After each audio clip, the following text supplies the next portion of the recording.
talking about these practice notepads, but I want to bring attention to something. Sometimes even though you have a practice pad like this and it doesn't cost that much money, it's still just a little overwhelming to get started on this size of a piece of paper.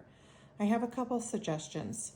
One is if you have like masking tape or some other artist tape, you can make this paper into smaller sections and break it down like this, and then have it be a half sheet, and that you practice on just this half sheet, and then another time you practice on this half. You can always take a ruler and a pencil or marker and draw a line and make it into smaller portions.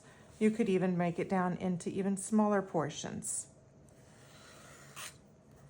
And then you could practice on each one of these little sections and practice making a different thing in each one of these quadrants. Dipping my paint into some green, I can go ahead and just make some of those practice strokes here. Now instead of going all the way across, I'm just going to practice right here. That way, if I don't like something, I don't feel as if I've ruined the whole page. I've only done it in this one little section. So these are the kinds of things that you are going to be practicing. What happens when you use too much water, and what happens when you use too little water? Let's take a look at that and see what happens. Here I'm going to use a lot of water, and watch, it's even going to drip as I come over here. So see how like it is really wet. But I can still make a little flower.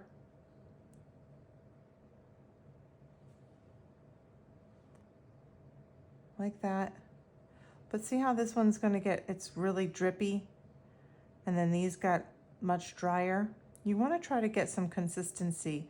When you have a big puddle like this, that is not what you're looking for. That's going to dry funny, and it's going to make a big dark spot there.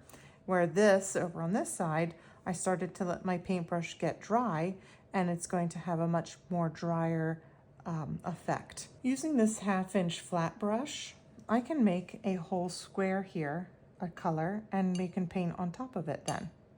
Here I'm going to use a little bit of this gold.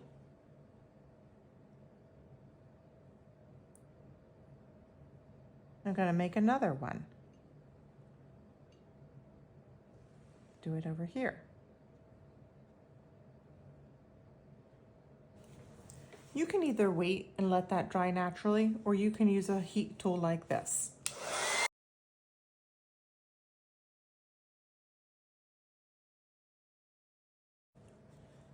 And if this is even too overwhelming for you, I do have another alternative. There is a perforation right here, and you can fold that and you can rip it off, just like this. And then using a scissors, you could cut this down into squares that are much more manageable for you. Then you have little tiny squares that you can use. You need to do what's right for you. But getting these practice papers is really going to be beneficial. These practice pads are available in the link in the bottom of this video. Please make sure you go order one of these. The set of 3, the 3 tablets come all together, and that way you'll have plenty of paper for a very little amount of money. You're going to really love this.